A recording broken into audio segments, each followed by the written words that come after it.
Pennsylvania's state system of higher education. 14 universities, infinite opportunities. Hi, I'm Chancellor Karen Whitney, and today we're going to talk about the many ways students can fund their college experience at our 14 state universities. I'm joined today by a wonderful panel. Let me introduce you to our panelists. Elizabeth McCloud is the Vice President of State Grant and Special Programs at the Pennsylvania Higher Education Assistance Agency, also known as PHEAA, and she's also a proud alumni of IUP. We're joined today by Angelo Hronis, a senior sport administration major at Lock Haven University.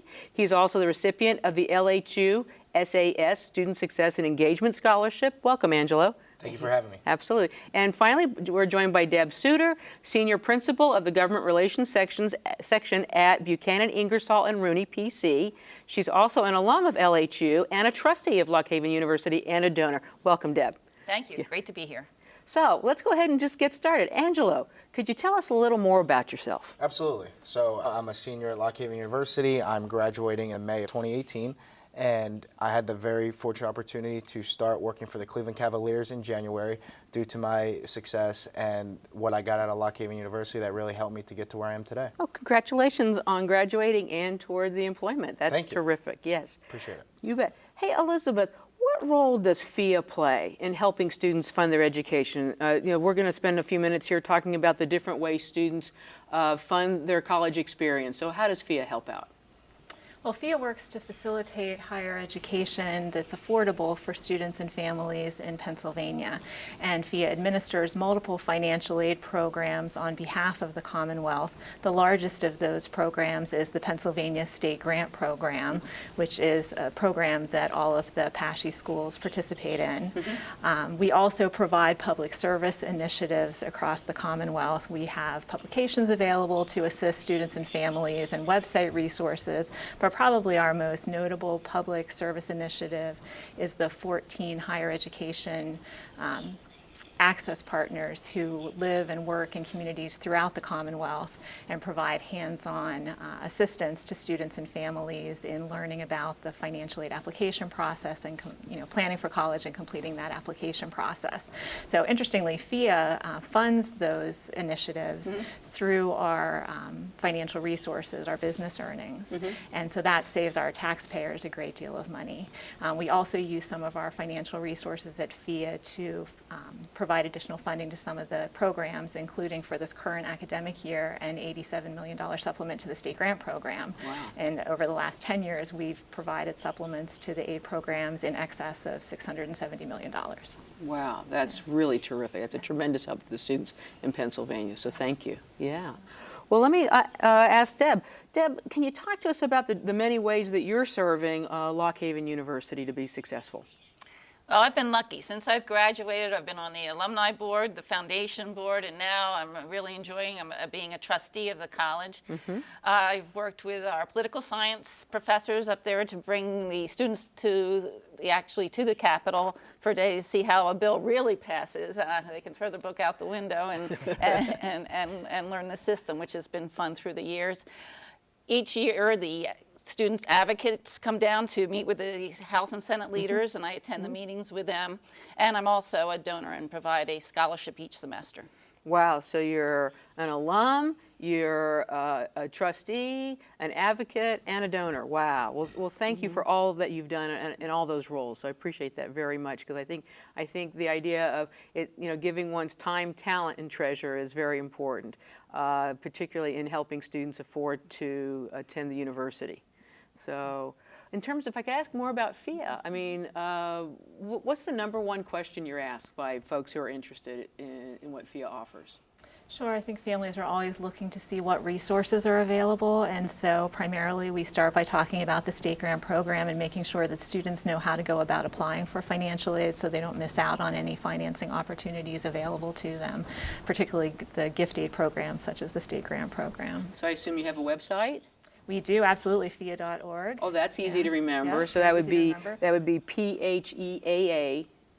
right? Correct, Okay. yes, and there are multiple resources available on PHEAA.org. There's information about the state grant program as well as each of the other special programs that we administer for the Commonwealth. There are forms when families need them to fill out. There are some website tools to assist them in planning for college and the application process and help them make decisions about where they want to apply and how they might be able to finance an education. Wow, that's very helpful. That's very helpful. I hope everybody listening will go to PHEAA.org and really look at what's been made available by the state, because I think everybody, no matter who they are, should consider how the state can be helpful to them in going to college. Let's take a quick break and head on out to Indiana University. You're old school there, huh? Great. Okay, great.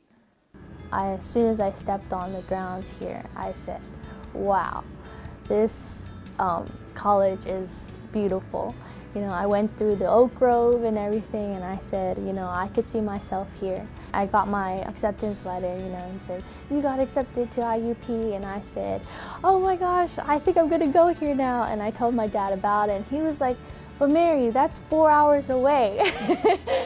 So that type of variation within a molecule, 99.8% of the DNA is identical for us. So what are we telling? Only in 0.2% it is different. I attended my first biology course here at IUP, and that's when I met Dr. Barathon. He came down walking in that big auditorium in Wyan saying, my name is Barathon, it rhymes with marathon. Don't forget it. And so he really hit home to me when he said, you know, you have to work hard, you're gonna have to work hard. This isn't high school, you're gonna have to study, prepare ahead of time. And so I went back the next day into his office and I said, Dr. Barathon, is there anything you want me to do in your lab? Anything? And you know what, he thought about it for a while. He goes, yeah, there is something. So he brought me to his lab and he says, here, wash the dishes. And so I made my way up there and he saw that I just kept coming day after day. I wouldn't give up. I'm very grateful for these scholarship opportunities. It had really allowed me to focus more on academics. My dreams for the future then is to pursue a higher degree, to get my PhD in cell molecular biology, after which I plan to work 5 to 10 years or 10 to 15 years in the industry, primarily focusing on cell and molecular biology, looking at cellular interactions involved with people who have terminal illnesses like my grandmother. What I would say to those who have given me this opportunity, these scholarship opportunities basically, would be thank you. Without them, I wouldn't have accomplished and succeeded in what I have done today. One day I hope to give back to students like me at IUP.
Welcome back. We're here talking about how you can fund your college experience at our 14 state universities.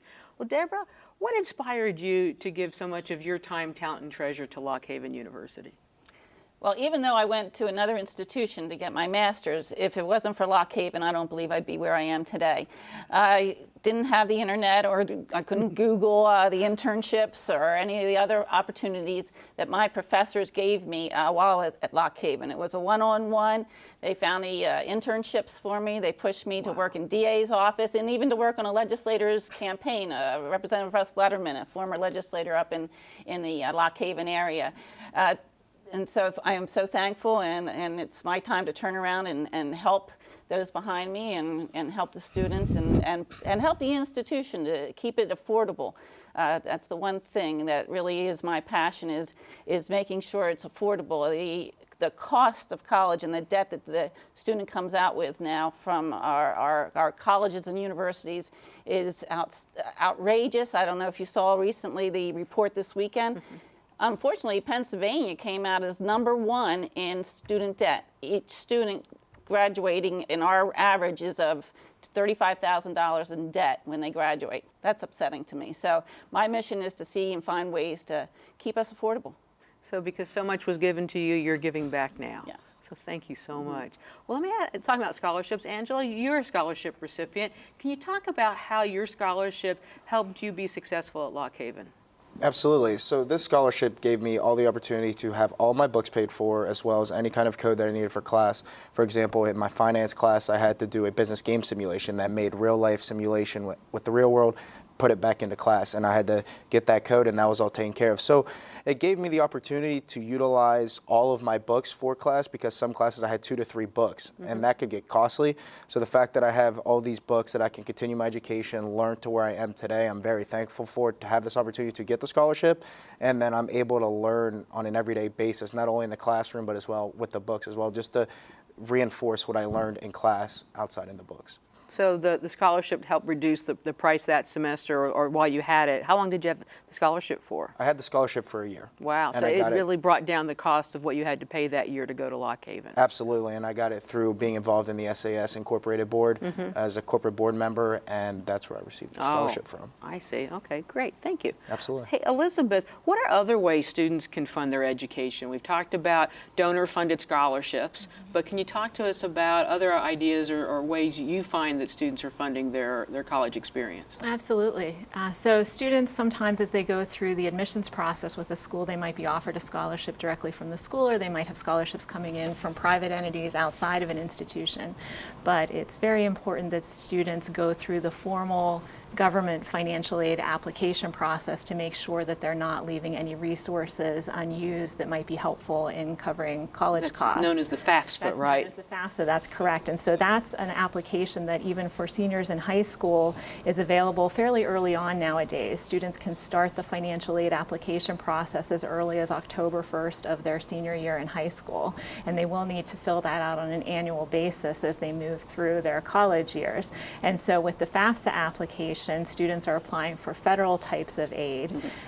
There is a link from the FAFSA application to Pennsylvania's state grant program application.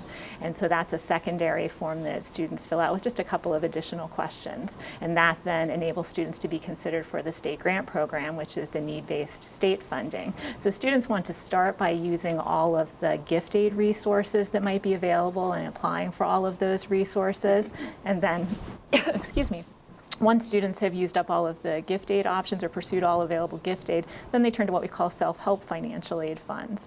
And that could include things like student employment, perhaps a federal student work-study job on campus at one of the PHEAA schools. That's something that I did when I was at IUP. I participated in a work-study program. That's something many students use, right? And that's actually a program that FICA provides additional funding directly to colleges to help them with the funding that's required for their share of the federal work-study jobs for their students on campus. And then, of course, students would also want to look at the federal student loan program as the final piece of that financial aid puzzle.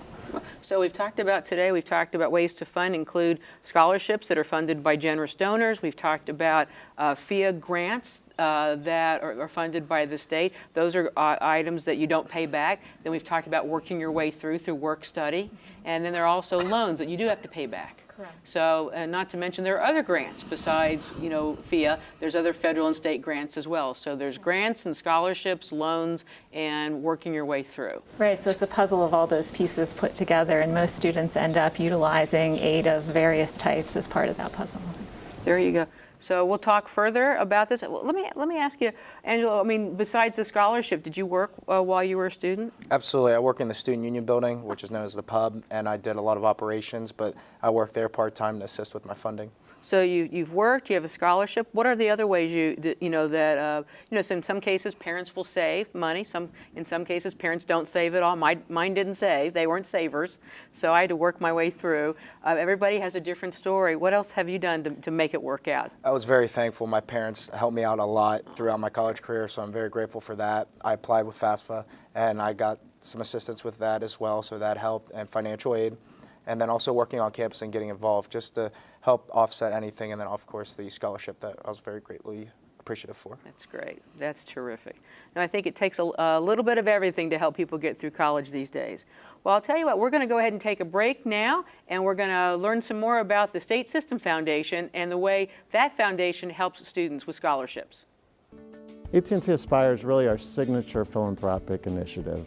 AT&T started this in the year 2008, so we've been at this for about 9 years. We've invested about $400 million across the country in this. And the signature initiative is really around education. And it's twofold. It's making sure that students are staying in school.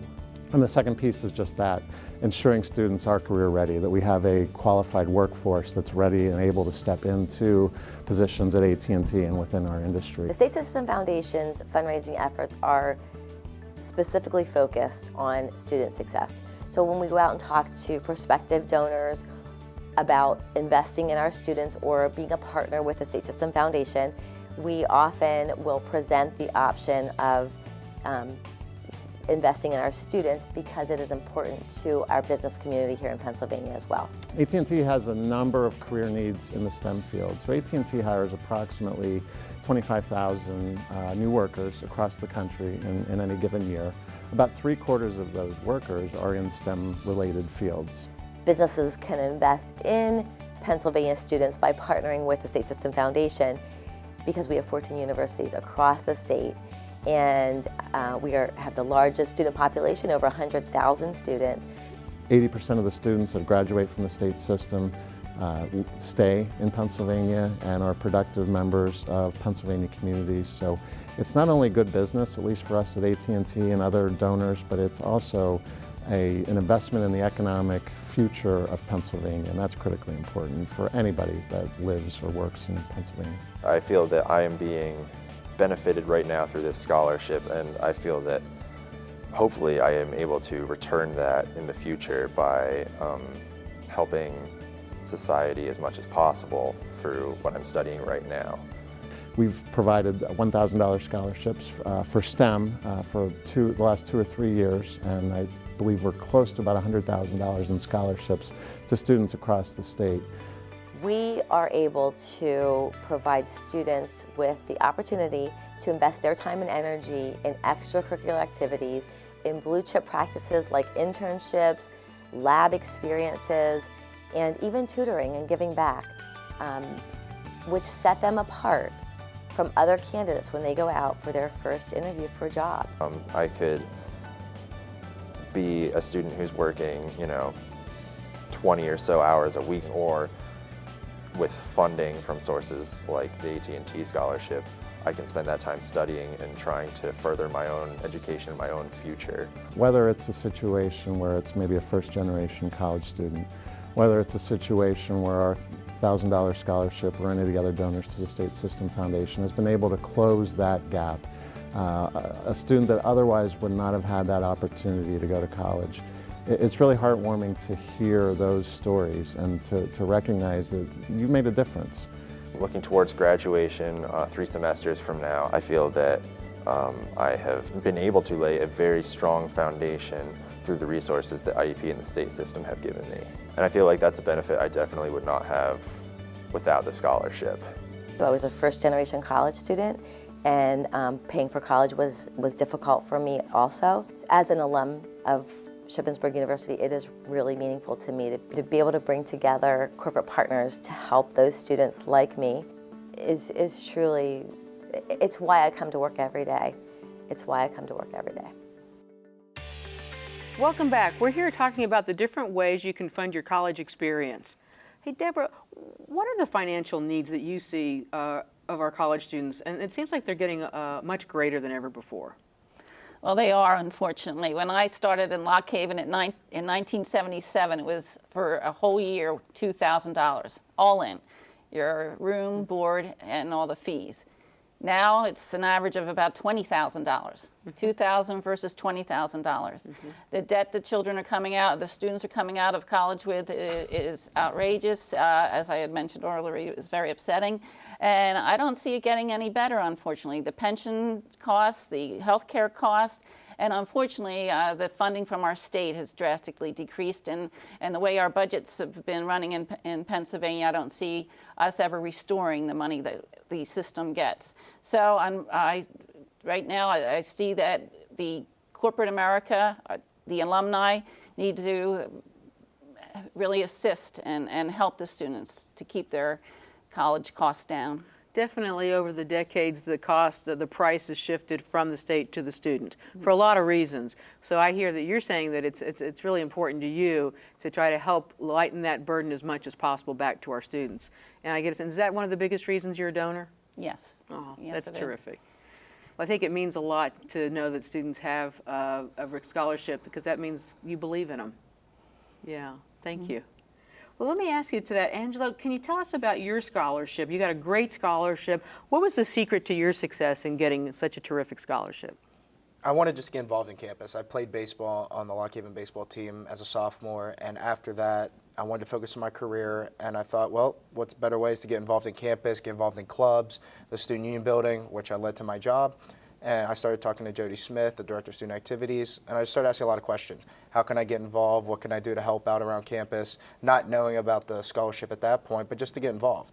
And after a year proceeded, she really liked me. I did a lot of good stuff at the pub, and it led to me getting a scholarship on the corporate board member, as a corporate board member, and that's where I received the scholarship. So getting involved what really helped me a lot, because not only did I get to meet people, I got the opportunity for the scholarship, and it really helped me with my success at Lock Haven. Wow, that's great. So that's terrific.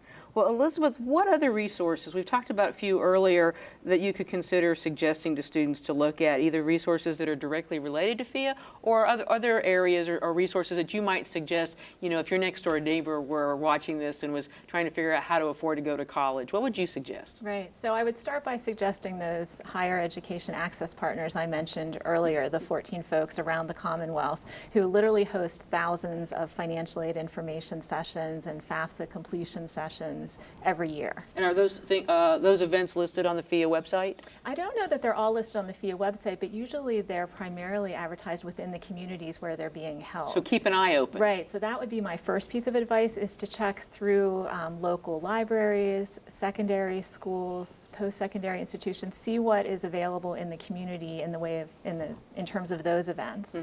Beyond the Access Partners work, PHEAA does have other resources available. We have many free publications which walk families through the financial aid planning process, college higher ed financing planning, financial aid application process, the types of aid that are available.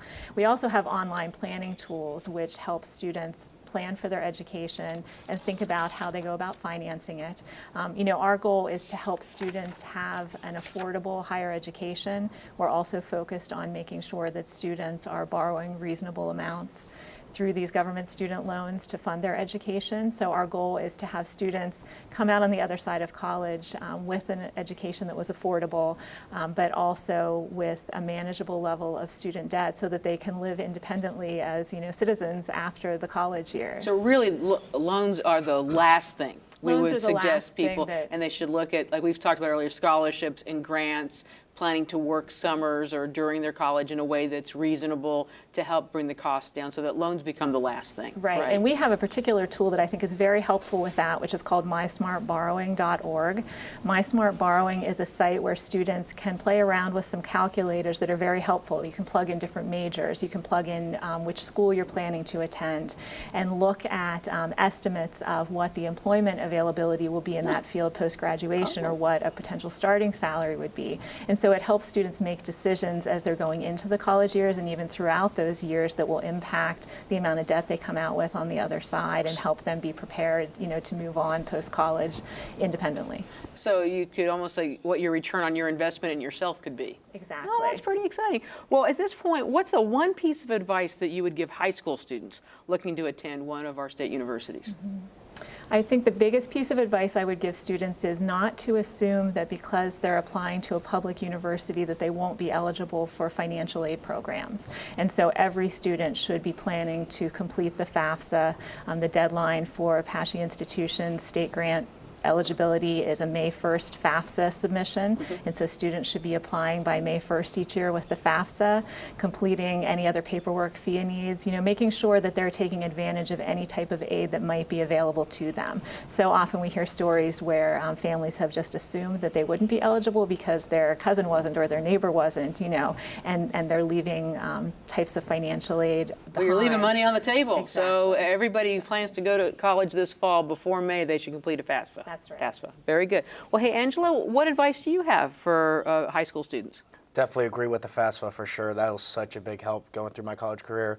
But, deciding the school you want to go visit it, see what fits best for you, because each one of our universities has different strengths, and see what attains to you and what you want to be a part of. And then just go through the process of, getting involved in campus, getting involved in clubs, and working on campus. So you never know what's going to happen. Potentially a scholarship can help you do anything, like you said, to avoid getting a loan. But anyway, just to make your college career smooth sailing. Awesome advice. Deb, let me ask you, what would you say to potential donors about why they should be giving to our universities to do what you're doing so well, and that's lighten that financial load? I would ask the alum of the 14 schools and our businesses to please look at any resources that they have that they can donate with their time or financially. Children and students coming out of college right now, it's hard for them even without debt. I know with my own children, I had to co-sign for credit cards, first cars, and apartments. It's tough to get started, and with the alleviating of some of their financial liabilities when they graduate, it's so helpful. And I would just ask if anybody could please look to see what they can do as alum to help our 14 schools. It's the future. Well, I think we'll all say with students like Angelo and alumni like yourselves, our state system university students are great investments and well worth scholarships. So thank you all very much. That's all the time we have today. Thank you, panelists, for talking with me on such an important topic. And thank you all for being and watching here about how to pay for college at your state universities. Thanks. Come back next week to learn more of the infinite opportunities at the state system's 14 universities, or visit us online